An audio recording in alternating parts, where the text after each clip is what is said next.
This is the Editor's Half Hour. Step into the life of an editor for 30 minutes as we discuss the craft of editing, industry trends, and editorial resources. Your host is co-founder and CEO of Peak Publishing Inc., Nadia Jaja Pupa. She is experienced in all facets of the publishing industry, from editing to design, and works with corporate clients and self-published authors. Nadia and her guests are about to share powerful insights and stories on what it takes to be an editor. And this is your host, Nadia Jaja Pupa.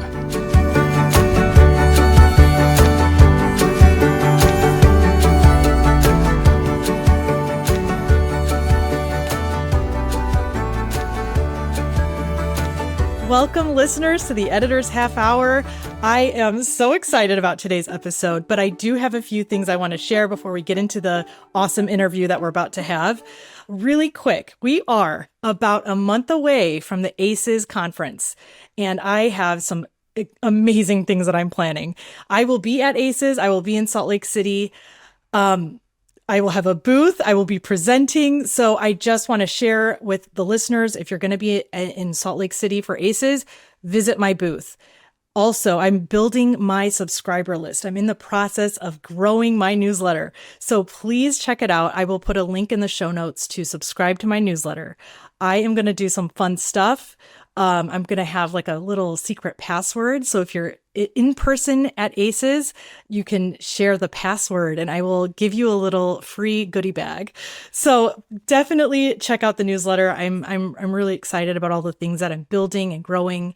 And I want to say thank you so much for supporting the podcast.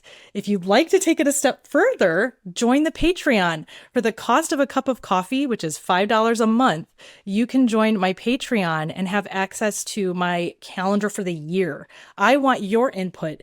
If you're going to be on my Patreon supporting the podcast, I want your input. I want to know what you think about my upcoming topics that I'm going to cover on the podcast. And I want you to feel like you're a part of that. Right now, I have two Patreon supporters. I want to just shout out to Tara Whitaker and Rochelle Funk for being my first two Patreon supporters. That's so great. And it means so much to me. So I will be reaching out to you very soon. And last but not least, I want to draw attention to the affirmation cards for editors. I am still selling these, and I am really excited to see that it has become a growing movement on the internet. Randomly, I'll be tagged on social media posts, and it's an excellent way for editors to share what's going on in their lives. It's, as editors, we never know what to post on social media, but we need to draw attention to our websites and our businesses.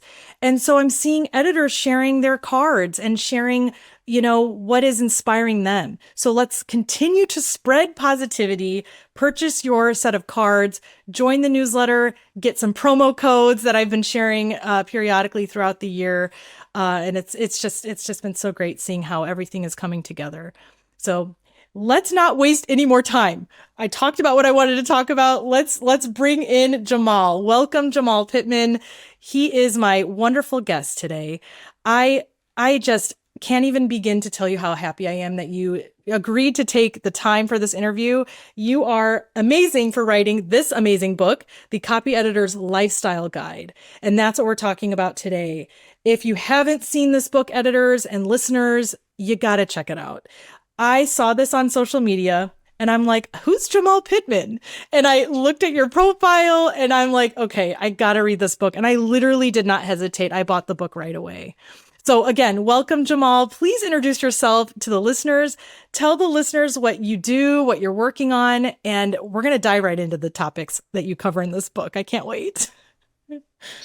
Hey, Nadia. Hey, everybody at home. Nadia, I want to start by thanking you for having me on. You're doing such great work with the Editor's Half Hour, and I'm so honored to be a guest. Thank you. I have been a copy editor for the past 20 years, believe it or not. I started off in the e-learning industry, and currently I'm a copy editor manager at Capital Group, a financial services company in downtown LA. So I manage a great team of editors there. I've been there for about 6 years. I love the job, love the position. And as you mentioned, the latest thing that I've done is the Copy Editor's Lifestyle Guide, which was a labor of love. And I'm so glad that you and so many folks out there are enjoying it. So thank you so much for having me. I'm so happy to be here. Oh, you are so welcome. I have to tell the listeners, and I am not exaggerating, when I got the book, I was like, oh, this is nice. And I immediately opened it. I started reading right away and I was just blown away. And the reason I was blown away is because it was so, I mean, not only is it well written and beautifully edited, I have to add, it's like pristine, not a single error. Not that I was looking, but not a Thank you. single error. But I love that it's not just a memoir. It's a part memoir, part self-help. And you described it as like a love letter to copy editors. And it's just such a beautiful thing. It's a thing that doesn't exist. And you're filling that gap. So let's just dive right in. So first of all, let's talk about the memoir part, because that's the juicy stuff. That's the part where Everybody loves that part. I Yeah. love it. You are so good about sharing some things that happened that weren't so great in your life. And I think a lot of copy editors have instances with just a bad boss.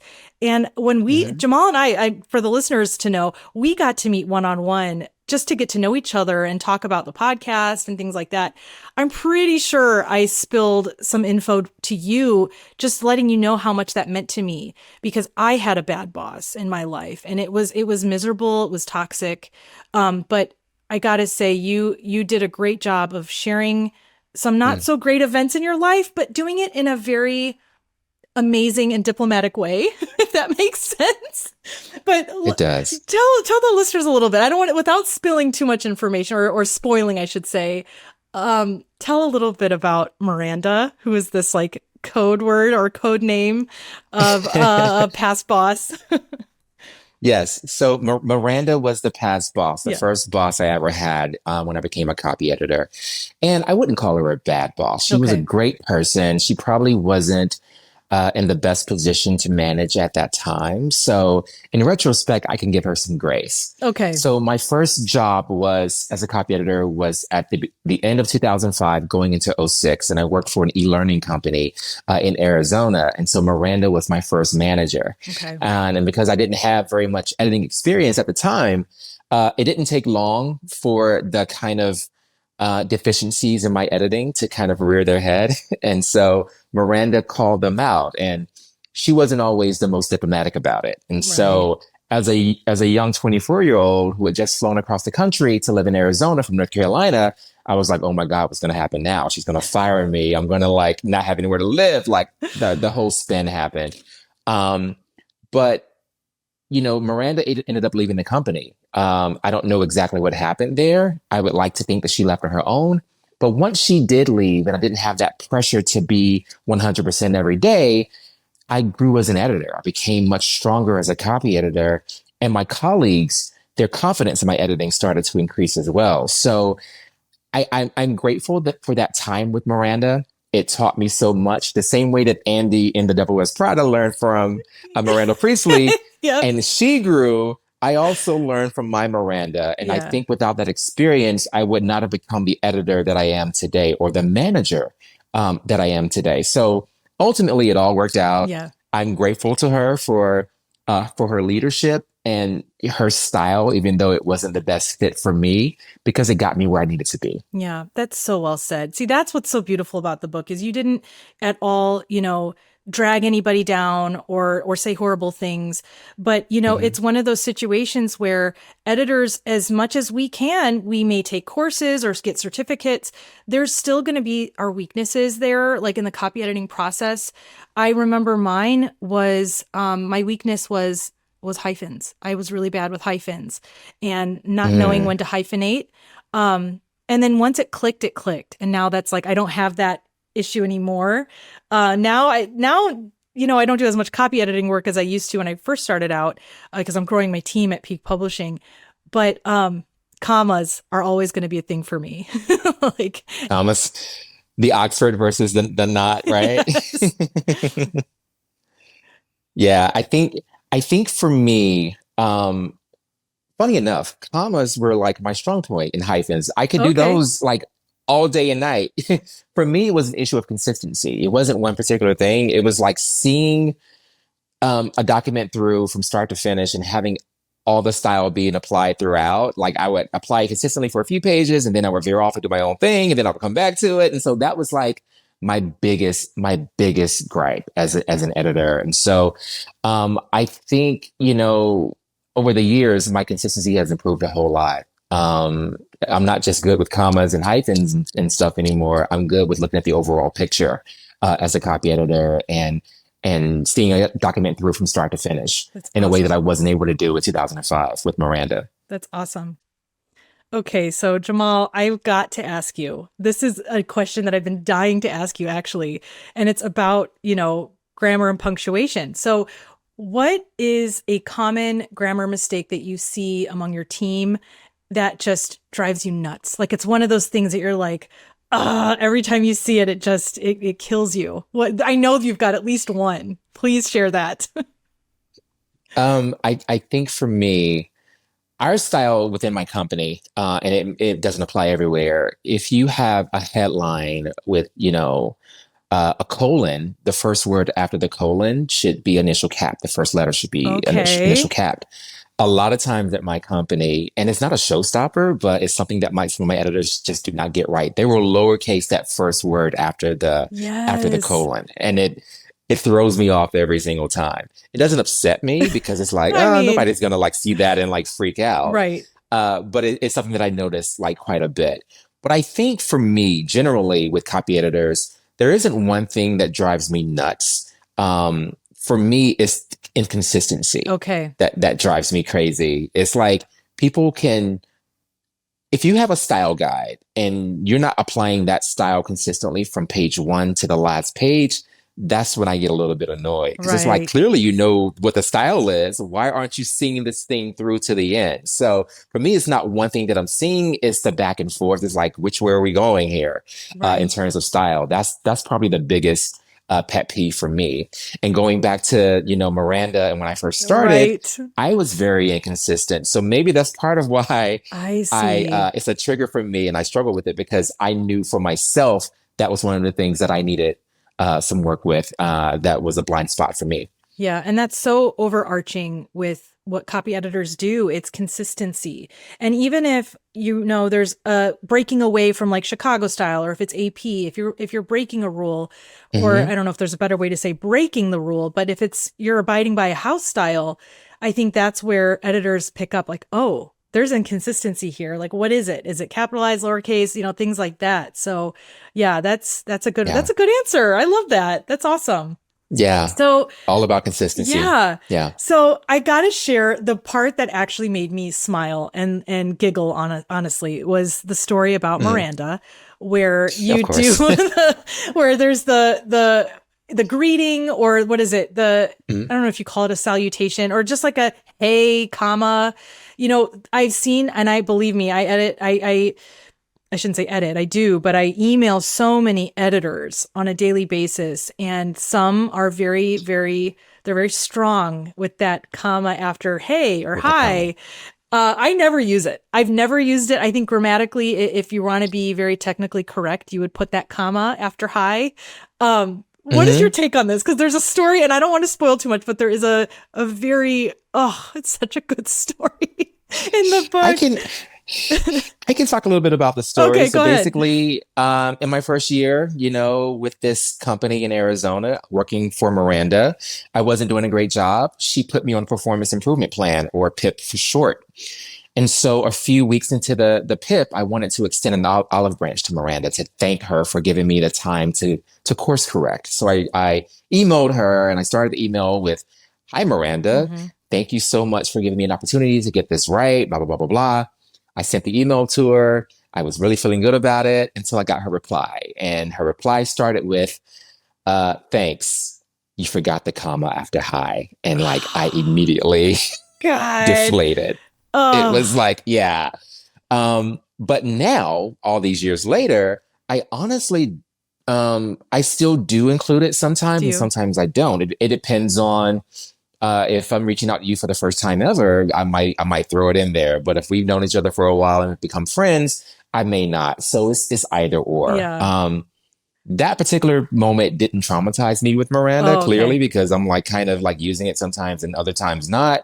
Um, but yeah, I think it can go either way, especially if you're using hi, which Right. is already informal. Right. Right. The comment to me is optional at that point. Oh, I love this. I just love that we're even talking about it because it was it's that Yeah. moment in reading where it's just like, it felt like a punch to the gut. Like, oh, like you're being nice. Like, why did she have to Yeah. do that? So I think it's kind of showing, editors who are under stress and how we respond to situations. So I think it's a perfect time to segue into the topic of self-care, which I think aligns with dealing with difficult situations. And, we both have been editing for 20 years. We have seen some things, right? We've met some people who are Mhm. difficult, whether it's a difficult client or, a confrontation with a staff member.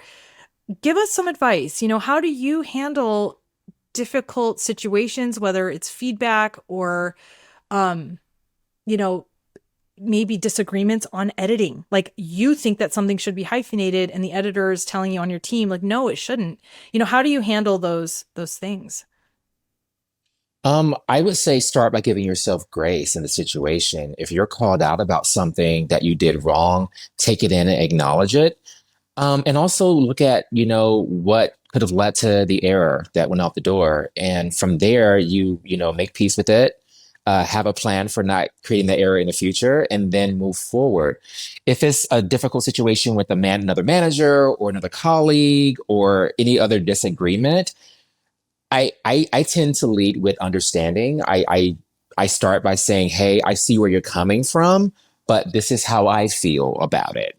And ultimately, in terms of like rules, I tend to not argue too much about them, unless it's in the style guide, right? Right. But if it's something that's a little bit gray, I will say whatever you decide to go with, just be consistent throughout. Apply it throughout. Like don't veer from one, piece of guidance to the other or one style to the other. See it through to the end. And I think if you're consistency trumps everything, in my opinion. I agree. But getting back to work-life balance, I try to model what I preach. I Right. manage 17 copy editors, and we do a monthly newsletter. And I always try to include one thing every month that talks about self-care and work-life balance and using your PTO. But if I'm not doing that myself, if they're not seeing me taking time out of the office to rest or recover or just time to just get away for a little bit, then they're less inclined to follow that. Yeah. So I tend to model the behavior that I'm asking them to demonstrate. So That's great. I include so much about work-life balance in my book because it really is important to me. Those are not just buzzwords for me. And I'm not just saying it to sound good. Right. I've been burned out before. I've been exhausted before. And I know that when I'm no good to anybody. So I try to proactively talk to my team about taking care of themselves, because if they're not taking care of themselves, they're not going to do a great job. They're not going to be happy with the job. And it's just going to make life more miserable. So Yeah. no matter what your talent level is as a copy editor, it starts with taking care of yourself and recognizing when you need to take a step back and reassess things. And don't you feel that it tends to be editors who do that, where we either get lost in a project, lost meaning too absorbed, or we get too deep into something and we lose a sense of ourselves, or we just put ourselves last sometimes because we are, for the most part, working in isolation. And Mhm. some editors aren't lucky to be on a team. Some editors are just, whether they're freelancers or even in a company that has a small team or a team of one, it can get pretty lonely. And so what are some words of advice about that? Like in those situations where editors tend to get lost in that way or self-doubt and allow that stress to take over. What are some things that copy editors can do? Your point is well taken. Editors, for some reason, and I talk about this, we're self-sacrificing Yeah. to a fault, and I don't understand it. I mentioned, that we're not neurosurgeons, we're not like Right. Serena, we're not Right, we're right. the stakes aren't as high for us. And I get it. We love what we do. We want to do the best job that we can. But unless there's like a major data error or we include a bad word mistakenly in a piece, I don't think the world is going to end because we made an error. We have to start giving ourselves grace. And another thing about editors that I don't see in other professions, we tend to internalize to the point where it paralyzes us Yes. when we make a mistake, when we're not perfect. Right. And where does that come from? And I know for myself, and I mentioned this, I talk about, being a Black man in a corporate space. And there's a lot that goes with that.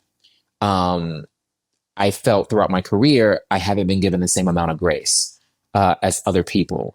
And maybe I have, but because of my upbringing and, things like that, I haven't really received it and acknowledged it.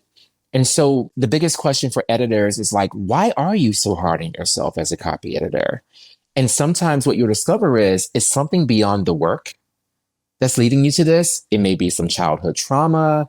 It may be a standard that somebody else placed on you early on that you never let go. The first thing that I do is I try to tell people, why are you so hard on yourself? And once you get to that and you start to assess that and figure that out, that's the point where you can start giving yourself grace and start not taking things so seriously. But no, we all want to do a great job. The goal is to do a great job, but not to the point where we're sacrificing our happiness and our joy. We don't want to lose that. One of the things that I vow to never lose again is my love for this profession, because I do sincerely love the work that I do. I love being a copy editor. I look at it as an intricate puzzle that you putting all these beautiful pieces together to enhance the reader's experience. If I'm beating myself up over every little thing, all the stuff that I said that I love about the job would completely go away. And I don't ever want to lose that again. Oh, that is so well said. Oh, that just like was Thank you. so important to hear that. Because there's a lot more happening in our community, right? There's a Mhm. lot of outside pressures. There's a lot of things that, whether it's the way we're being talked to from other people in a corporate setting, where it's like, well, we could just bypass copy editing. We don't need to copy edit this. Or, like, Yeah. oh, what do you even do? People don't really understand what copy editors do. So They think they they do. think they do, but they're like, how do you even, Yeah. like, what are you doing? So yeah, let's talk about that for a Yeah. minute. What have you, I'm sure you have. I know I have. I've had conversations with other coworkers or people outside of the company where they don't really understand what copy editors do. We don't need to describe that here on the podcast, right? Like, we know Right. what we do and we value what we do. But what can you tell an editor who feels like they are defensive and need to like almost prove themselves to upper management or executive staff? Like, I matter. What I do matters. What can you say? What can we share with these editors who feel that way? It's becoming more and more of a thing. Yeah. Editors don't always get the credit when a project goes out the door. It's Right. like, oh, such great writing, such great design, and all these other elements that get credit. We don't. What I would say to an editor is, if you're not hearing that there's a mistake on page 52 and like this went out the door and there's some other issue, that's how you know you did a great job. Because nobody's coming to you and saying, oh, this was missed. How was this missed? How is this possible? Because as soon as something's missed, the first question is going to be, who the hell edited this piece? That's so true. And so we have to reframe the bar for how we've done a great job.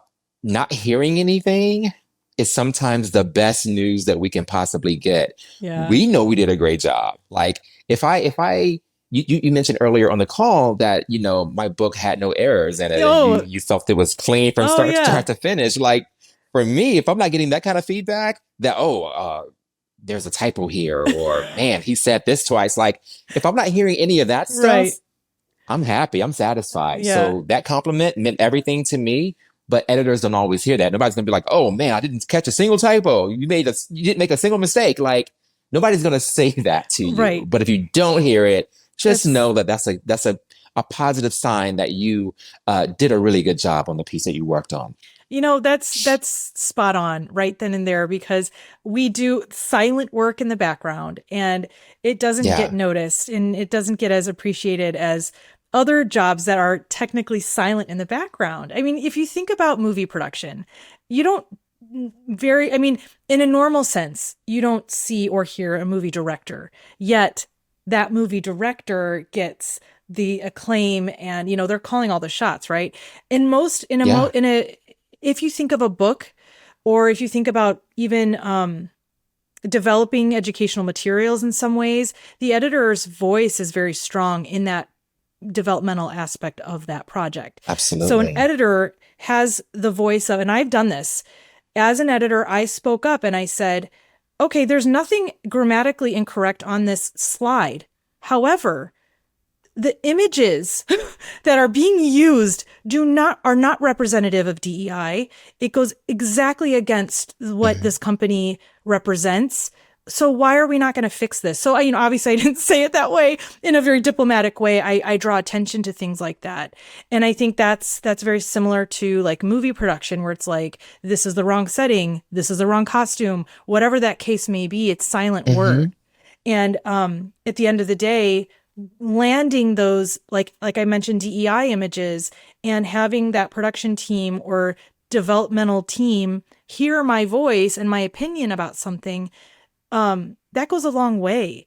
And so there's a lot more to be said than just, the grammar and punctuation. It goes outside of that. A copy editor has that voice. Absolutely. And if anybody, compliments the editor on a great job, it's usually going to be the writer, Right. because they're the person who's closest to the work.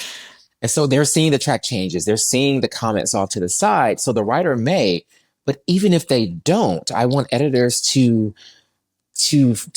find their own joy in knowing that they did a great job. Like, pat yourself on the back. If no one else does, know that you did the best you could. You know what went into that assignment. You know the work that you put in, the hours and the thought and care that went into it. That should be enough. And for a lot of editors, that's going to take years in the industry, years of maturation. I think once you hit a certain point, once you hit your stride and you know what your level is as an editor, you're not going to be seeking for other people to give you that pat on the back. You'll do it for yourself because you know where you are as an editor. Yeah, I like that. And it really speaks to the essence of, who we are and what we do. And so there's like I mentioned, before this, about outside pressures and the societal pressures right now, the things that we're hearing in our industry, massive waves of layoffs, there's massive waves of resignations, all related to AI. We're seeing the impacts of AI. We're seeing how, because people don't understand, people meaning outside of our community, they don't understand what copy editors do. And so when they're looking at trying to be cost effective, they're going to say, oh, let's cut this entire team because we can save money by implementing AI, and AI can just copy edit, right? Like, why do we need these people? So let's just address that a little bit. And we don't need to get deep into it, but I am optimistic. I know you are. I read your book. You talk about AI. You have an optimistic approach. Let's share some encouragement for those editors who are fearing for their jobs right now. And let me just acknowledge that fear and say we get where it comes from, because AI a lot of it is very new. And so anything that's new can be scary. It's unfamiliar. But I think AI is a tool that we use to help us become more efficient. It's not a be all end all to anything. And I have always believed in the value of having a unique editing voice. There is nobody that's going to edit like me. Nobody's going to edit like you. We all have if we both receive the same document and we're asked to edit it, we would apply our edits in probably completely different ways. There would be some overlap with some obvious things, right? But as far as the more substantive stuff, we would have our own our own way. Yeah. And I think with AI, it's the same thing. Like AI is there as a tool, but I don't think it is designed to replace us. I mentioned several purported inflection points in the copy editing industry when Perfected launched, and then spell check became a thing before that. And it's like all of these points where there was all this talk about, oh well, there goes the copy editor job for good. It's out the window, but look at us, we're still here. Yeah. AI is going to change things a lot, but I don't think it's going to ever eliminate what we do. Our skill is so highly specialized and so important, and we're such unique people with unique voices that I don't think AI is ever going to fully take us out of the game. I really do not. I love that. I love that. And I love that you also shared in your book, you have a whole chapter devoted to versatility.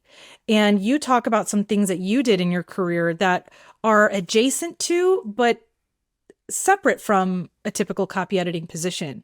So why don't you share some information about the importance of being versatile for copy editors? It is so important to be versatile as a copy editor, especially because the teams that we work on, the requirements have changed. And copy editors are being asked to step in ways that we're not accustomed to. Yeah, it's great that we check, spelling and grammar and sentence structure and flow and all those great things. But we're in an age now where closed captioning has become huge because of ADA accessibility. We want to make sure that everybody has an optimal experience. Closed captioning is becoming big. Transcription has become a big thing. Alt text for images. Oh yeah. If you're a sight impaired person, you want to be able to know what is on screen, even if you can't see it fully. So alt text, which kind of reads what the image is, has become big. So these are all skills that 50, 60 years ago, no copy editor would have ever worried about. But because technology has advanced so much, there are so many more opportunities for us to contribute in ways that we haven't historically. And so it's important to tap into, you mentioned AI. AI has to be usable. People have to get in there and use it. So maybe that's a skill that editors can also apply. But I think it's so important to be versatile as an editor, because the more versatile you are, the more indispensable you become as a copy editor. So as technology changes, we should be changing with it. Oh, so well said. And I couldn't agree more. And I've experienced that firsthand in my career where I thought about getting into design early on, and then I hesitated and I had attitude. I'm like, no, design is beneath an editor. I'm an editor only. And then I started to, the requirements were there, and they asked me to get into designing academic journals. And there's no creativity really there. It's more of a technical page layout and design. And so I learned InDesign. And I noticed that as I carried that throughout my career, that was really early on, I noticed that I got the jobs that I applied to because they said, oh, well, she knows InDesign. That's another skill that we don't have to send out. Absolutely. So yes, I love that.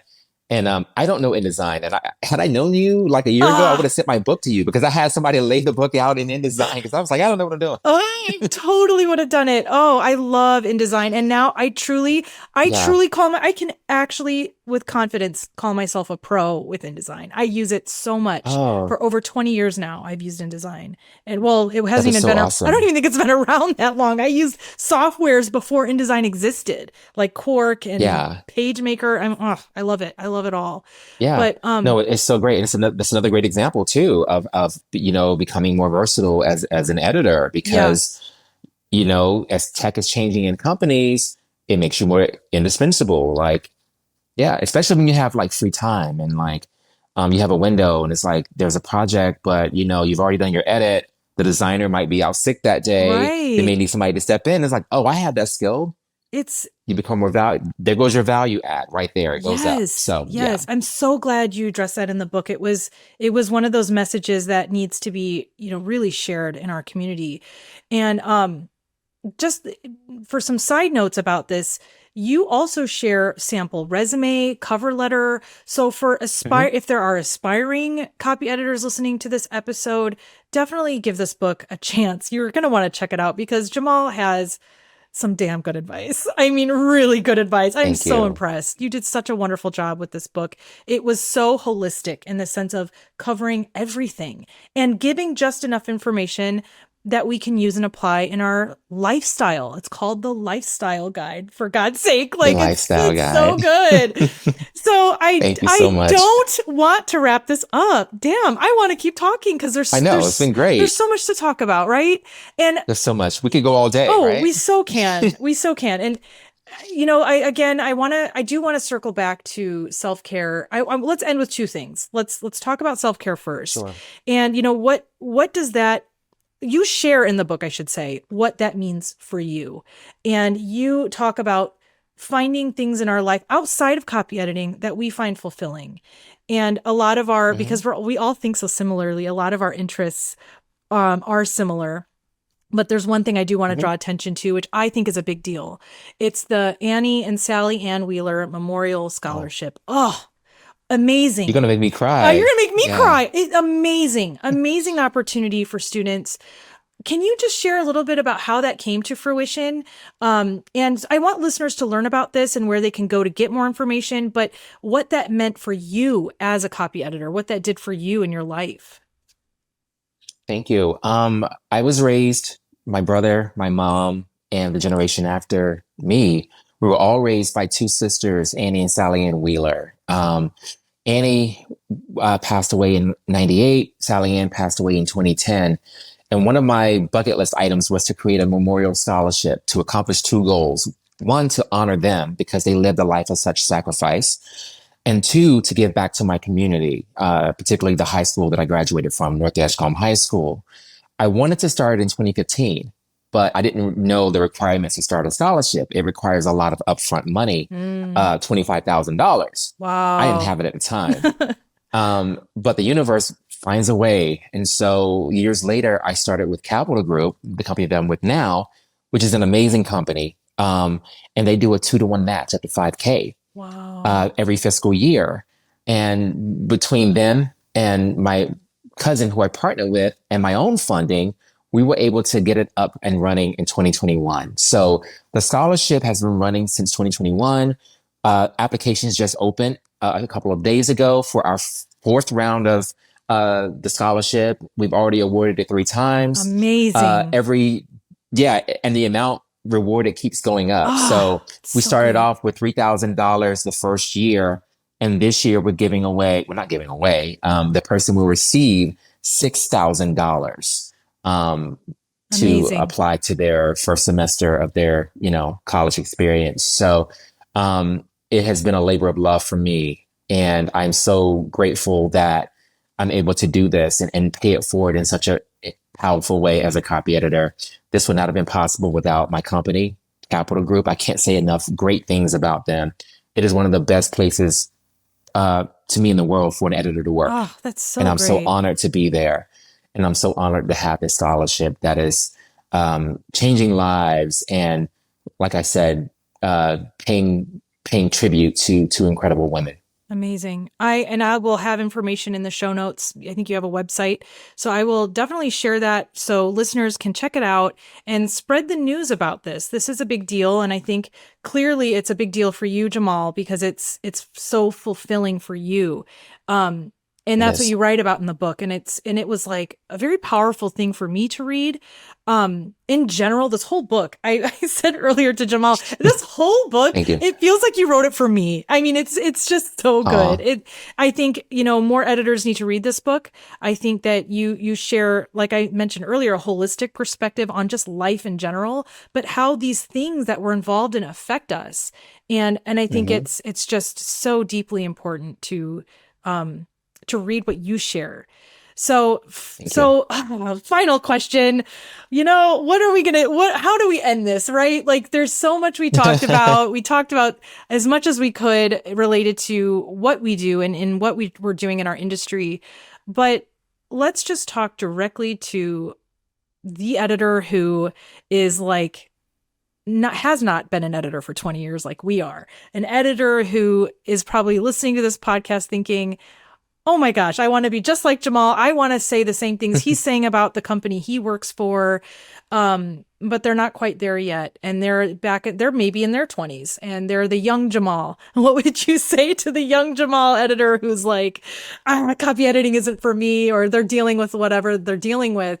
But they're aspiring to be, an editor who is leading a team. But they're not quite there yet. What words of encouragement, advice, anything that you would like to share for that specific listener? That's a great question. The first thing I would say is pick up the book, obviously. I'll hold it up. There's a lot in there that's going to get you where you need to be, the Copy Editor's Lifestyle Guide. But the other thing that I would say is definitely give yourself grace and give yourself time. Had I given up on myself all those years ago, working under Miranda and, not having my confidence as an editor, I wouldn't be sitting here talking to you today. So I would tell any editor who's feeling that they're not in the right position or they're not where they want to be as an editor to continue to develop as an editor. There's so many great editing resources out there to help you get to where you need to be. Mine is just one of many. That's one thing, but also to give yourself grace, achieve a work-life balance, and just give yourself time to get to where you need to be. A great editor isn't built overnight. They're not even built in a couple of years. It takes a lot of years. For me, it took working for different companies, seeing different types of material. And I didn't know it at the time, but all of those different jobs in my past work history made me a better editor because every job comes with different tools, different teams of people, different ways of working. All of that shapes who you are as an editor, and it helps you grow. And so I would say give yourself time and grace. The intention is there, but continue doing the work. And eventually you will be on the Editor's Half Hour talking to Nadia as well. But yeah, it takes some time. But you'll get there. Trust me. I'm a living testimony to the power of hard work and never, ever giving up on yourself as a copy editor. Oh, thank you so much, Jamal. That was so well said, so beautifully spoken. I am just so thrilled that you were able to share your words of wisdom with the podcast listeners. Like, this is one of my favorites, and I'm so happy to have you. So thank you so much for your time. Thank you for having me, and thank you for all the great work that you're doing, again, with the Editor's Half Hour. It is so needed and so valuable, and we appreciate you. Oh, thank you. Thank you for listening to the Editor's Half Hour. This podcast is your go-to resource for editorial trends, opening the discussion for new ideas through the real-life stories of editors.